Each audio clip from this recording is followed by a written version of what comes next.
Assalamu alaikum students. This is your mathematics teacher Sardanial Fayaz. Inshallah, in today's lecture we will start chapter number 2 matrices of first year. बच्चों first year में matrices बड़ा important chapter है। इसके अंदर दो short और एक long पूछा जाता है, तो approximately it will give you 20 marks. तो बड़ा इंपॉर्टेंट सवाल है। तो आप इसके सारे बेटा लेक्चर्स देखिएगा, इंशाल्लाह मैं पूरा चैप्टर कवर करूंगा। देखिए, मैट्रिसेस के अंदर सबसे पहले मैट्रिसेस को मैं एक्सप्लेन कर देता हूँ। Arrangement of elements in an array, यानी कि किसी भी एलिमेंट को अगर आप एरे पे अरेंज करते हैं, यानी कि रॉज एंड कॉलम्स की फॉर्म पे अरेंज करते हैं, तो उसको हम मैट्रिसेस कहते हैं। अब देखो यहाँ पे मैंने एक मैट्रिक्स लिखा हुआ है। इस हॉरिजॉन्टल लाइन को आप रॉस कहते हैं, वर्टिकल लाइन को आप कॉलम कहते हैं। What is the order of this particular matrix है बेटा? 3 बाई 3, क्योंकि इसके अंदर 3 रो और 3 कॉलम है। अब ये जो 1 2 4 लिखे हुए हैं, ये कहलाते हैं एलिमेंट्स या एंट्रीज। वैसे अगर आप कंप्यूटर साइंटिस्ट बनना चाहते हैं, डेटा साइंटिस्ट बनना चाहते हैं, तो बेटा मैट्रिसेस बड़ा इंपॉर्टेंट चैप्टर है। बिकॉज देखो, कोई भी चीज़ें होती हैं वो अगर हॉरिजॉन्टल और वर्टिकल फॉर्म पे लिखी हुई होती है तो मैट्रिसेस के अंदर आती है। भाई अगर आप एक्सेल की फाइल को देखें, एक्सेल की फाइल आपके पास हमेशा रॉज एंड कॉलम्स की फॉर्म पे होती है, तो वो भी एक मैट्रिक्स ही है। तो अगर आपको किसी स्कूल का टाइम टेबल मिलता है तो वो भी रॉज एंड कॉलम्स की फॉर्म पे मिलता है।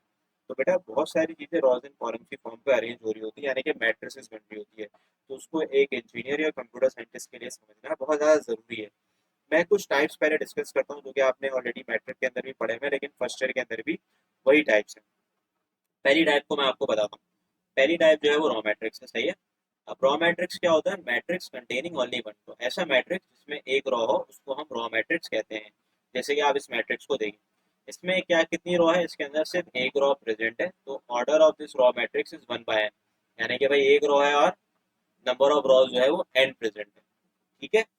अब यहाँ पे अगर मैं आपसे शेयर करूँ कॉलम मैट्रिक्स, तो भाई यहाँ पे एक रॉ होगी, तो रॉ मैट्रिक्स से कॉलम कितने भी होंगे? जब भी मैंने n लिखा हुआ है, भाई एक भी हो सकता है, दो भी हो सकता है, तीन भी हो सकता है। अब मैं अगर कॉलम मैट्रिक्स की बात करूं, तो matrix containing only one column, यानी कि ऐसे मैट्रिक्स जिसमें एक कॉलम हो उसको हम कॉलम मैट्रिक्स कहते हैं। जैसे कि अगर आप इस पर्टिकुलर मैट्रिक्स की बात करें, तो भाई इसके अंदर आपके पास अगर आप देखें, तो आपके पास सिंपल सी बात ये है कि इसके अंदर कितनी रॉज है और कितने कॉलम है। भाई इसके अंदर एंड रॉज है ना, यानी कि आप इसको ये कह सकते हैं कि इसके अंदर आपके पास एक कॉलम है और रॉज कितनी है? रॉस तीन भी हो सकती है, चार भी हो सकती है, लेकिन कॉलम का एक होना जरूरी है। तो ऐसे मैट्रिक्स को हम कॉलम मैट्रिक्स कहते हैं बेटा। अब रेक्टेंगुलर मैट्रिक्स क्या होता है? Matrix do not have same number of rows and columns. तो ऐसे मैट्रिक्स जिसके अंदर रॉज एंड कॉलम्स बराबर नहीं होते उसको हम रेक्टेंगुलर मैट्रिक्स कहते हैं। ठीक है बेटा। अब अगर मैं आपसे डिस्कस करूं, जैसे कि यहाँ पे देखो दो रो और 3 कॉलम है, तो रॉज एंड कॉलम्स बराबर नहीं है, तभी ऐसे मैट्रिक्स को हम रेक्टेंगुलर मैट्रिक्स कहते हैं। अब बेटा ऐसे मैट्रिक्स जिसमें रॉज एंड कॉलम्स बराबर हो जाए, तो उसको हम कहते हैं स्क्वायर मैट्रिक्स। इसके अंदर 3 रॉज 3 कॉलम है, तभी उसको स्क्वायर मैट्रिक्स कहा जाता है। बेटा इसके बाद अगर मैं डायगोनल मैट्रिक्स की बात करूं, तो matrix containing non zero element only on it's leading diagonal. मैं डायगोनल के अंदर एलिमेंट हो, देखिए मैंने एक स्क्वायर बनाया हुआ है। ये जो पहला डायगोनल है उसको लीडिंग डायगोनल कहते हैं, प्रिंसिपल डायगोनल कहते हैं, और जो ये दूसरा डायगोनल है उसको सेकेंडरी डायगोनल कहते हैं। अगर आप ये डायगोनल को देखिए, तो इसके अंदर देखिए एलिमेंट जो है वो सिर्फ डायगोनल के अंदर प्रेजेंट है, बाकी सारे जीरो हैं। तो ऐसे मैट्रिक्स को हम डायगोनल मैट्रिक्स कहते हैं बेटा। अब देखो डायगोनल के बाद अगर मैं स्केलर की बात करूं, तो स्केलर मैट्रिक्स में डायगोनल के अंदर सेम एलिमेंट होते हैं, जबकि आइडेंटिटी मैट्रिक्स के अंदर आपके पास डायगोनल में एलिमेंट्स तो होते हैं, लेकिन वो वन होते हैं। सही है। स्केलर पे ये है कि सेम होना जरूरी है, जबकि आइडेंटिटी के अंदर आपके पास वो एलिमेंट सेम के साथ साथ वन भी होना चाहिए। अब नल मैट्रिक्स की अगर मैं बात करूं, देखो नल मैट्रिक्स में तमाम तरह एलिमेंट्स बेटा जीरो होते हैं। तो ये तो वो आसान से मैट्रिक्स थे जो आप लोगों ने ऑलरेडी पढ़े हुए हैं। सॉरी स्टूडेंट्स, आगे डिस्कस करते हैं। देखो अब ये दो मैट्रिक्स भी आपने बहरहाल पढ़े हुए। सिमेट्रिक मैट्रिक्स क्या होते हैं? भाई a square matrix in which a is equal to 80। भाई इसमें क्या होता है? देखो डायगोनल के अंदर ना आप कोई भी एलिमेंट लिखते हैं, अपनी मर्जी का कोई भी एलिमेंट लिखते हैं, बस जो ये एलिमेंट है ये सेम होने चाहिए। जैसे कि यहाँ पे 5 है, यहाँ पे भी 5 होना चाहिए, ये 6 है, ये 6 होना चाहिए, ये 7 है, ये 7 होना चाहिए। ये कहलाते हैं सिमेट्रिक एलिमेंट्स। जब सिमेट्रिक एलिमेंट सेम होते हैं, तो जब आप इसका ट्रांसपोज देते हैं, यानी कि पहली रो को आपने, ये जो पहली रो है इसको आपने कॉलम बना दिया, दूसरी रो को भी आपने कॉलम बना दिया, तीसरी रो को भी आपने कॉलम बना दिया। जब आप रो को कॉलम पे चेंज करते हैं, तो देखें यहाँ पर मैट्रिक्स में कोई चेंजेस नहीं आते। इसके अंदर होता ये है कि फर्स्ट रो फर्स्ट कॉलम के इक्वल होता है, सेकंड रो सेकंड कॉलम के इक्वल होता है, थर्ड रो थर्ड कॉलम के इक्वल होता है। जब आप इंटरचेंज करते हैं तो कोई चेंजेस नहीं आते। स्क्यू सिमेट्रिक मैट्रिक्स में बेटा ये होता है कि square matrix in which a is equal to negative of 80, इसको कहा जाता है skew symmetric matrix. Skew symmetric matrix में जो एलिमेंट होते हैं डायगोनल पे वो जीरो होते हैं और सिमेट्रिक एलिमेंट्स की साइन चेंज होती है। अब आप इसका ट्रांसपोज लें, ट्रांसपोज लेने के बाद अगर आप माइनस कॉमन निकालेंगे तो देखो ट्रांसपोज लिया तो ये 0 2 -5 कॉलम बन गया, ये दूसरा वाला भी एक कॉलम बन गया, ये तीसरी वाली चीज भी कॉलम बन गई। लेकिन अगर आप उसको ऊपर और नीचे से कंपेयर करें तो साइन चेंज, इस वजह से आपने माइनस को कॉमन निकाल दिया। जब आप माइनस को कॉमन निकालेंगे तो 18 बराबर हो जाएगा नेगेटिव ए के और ए बराबर हो जाएगा नेगेटिव ऑफ 80 के। तो बेटा ऐसे मैट्रिक्स को स्क्यू सिमेट्रिक कहते हैं। सिमेट्रिक में सिमेट्रिक एलिमेंट सेम होते हैं, स्क्यू सिमेट्रिक में सिमेट्रिक एलिमेंट्स की साइन चेंज होती है।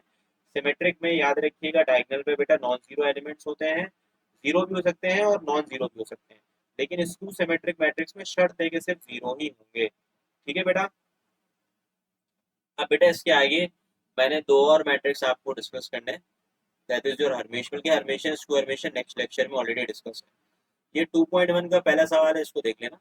इसके अंदर भी कोई मुश्किल काम नहीं है, नाम बताने था आपको भाई, मैंने लिख दिया ऑलरेडी। पहला वाला मैट्रिक्स आपका डायगोनल है, क्योंकि डायगोनल में एलिमेंट है, दूसरा वाला कॉलम है, तीसरा वाला रो है। फिर बेटा ये स्क्यू हर्मिशियन है, याद रखना है स्क्यू हर्मिशियन, क्योंकि देखो इसके अंदर डायगोनल पे जीरो है और आपका जो सिमेट्रिक एलिमेंट है उसमें रियल पार्ट की साइन चेंज है, रियल पार्ट की साइन सेम है। अब ये आपका जो है वो यूनिट मैट्रिक्स है, ये डायगोनल मैट्रिक्स है बच्चों, ये स्केलर मैट्रिक्स है, ये हर्मिशियन है और ये हर्मिशियन ऑलरेडी मैं इसको एक्सप्लेन कर चुका हूँ, आप इसकी वीडियो देखिएगा।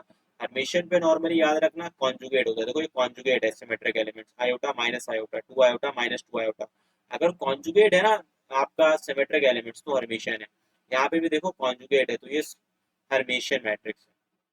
ठीक है। अब मैंने ना क्वेश्चन 6 और 8 भी साथ 10 और साथ साथ डिस्कस कर लिए। देखो 6 के अंदर बोल रहे हैं सिमेट्रिक या स्क्यू सिमेट्रिक, सबसे आसान तरीका भाई, अगर डायगोनल पे जीरो आ रहा है तो स्क्यू सिमेट्रिक, अगर डायगोनल पे जीरो नहीं आ रहा तो सिमेट्रिक। देखो ये जीरो आ रहा है और साइन भी चेंज है तभी ये स्क्यू सिमेट्रिक, ये जीरो नहीं आ रहा और सिमेट्रिक एलिमेंट्स की साइन सेम है तभी सिमेट्रिक। भाई साइन चेंज है और जीरो आ रहा है तो स्क्यू सिमेट्रिक, ये भी सेम कहानी है कि भाई जीरो नहीं आ रहा तो सिमेट्रिक, जीरो आ रहा है तो स्क्यू सिमेट्रिक। अब देखो यहाँ पे पार्ट नंबर 1 का आंसर क्वेश्चन नंबर 10 का, which of the following is Hermitian और स्क्यू हर्मिशियन मैट्रिक्स और नीदर। तो बेटा देखो पहले वाले में कॉन्जुगेट है ना symmetric elements, 1 -2 iota 1 + 2 iota, 4 + 7 iota 4 - 7 iota, तभी पहला वाला हर्मिशियन है।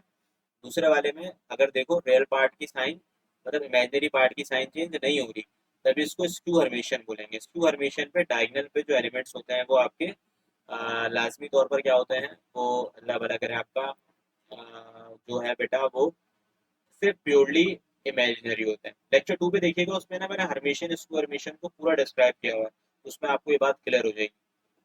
अब देखिए यहाँ पे 1 1 0 है ना, अब आप क्या करेंगे iota minus iota, 1 + iota -1 + iota, ये ना स्क्यू हर्मिशियन है ना ये हर्मिशियन है। वजह भाई देखो हर्मिशियन पे बस ये बात याद रखना पहचानने का तरीका, हर्मिशियन में आपके पास जो सिमेट्रिक एलिमेंट्स होते हैं ना, जो आपके सिमेट्रिक एलिमेंट्स होते हैं वो कॉन्जुगेट होते हैं, सही है। जबकि स्क्यू हर्मिशियन में,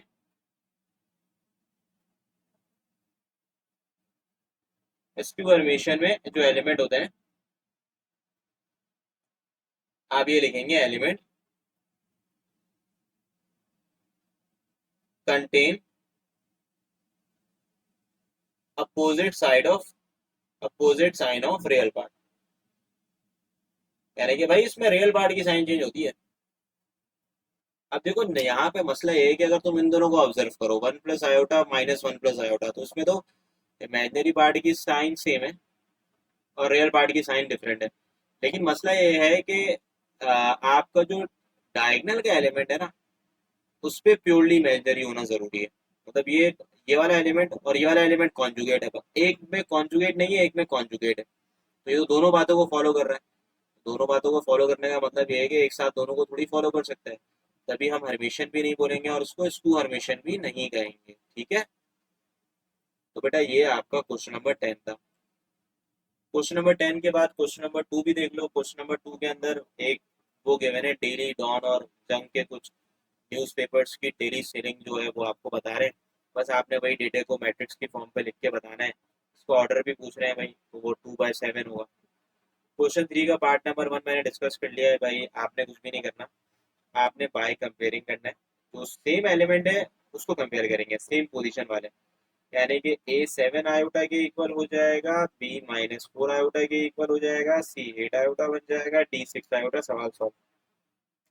क्वेश्चन 3 का पार्ट 2 भी सेम तरीके से करना है, आपने सिर्फ कंपेयर करना है बस।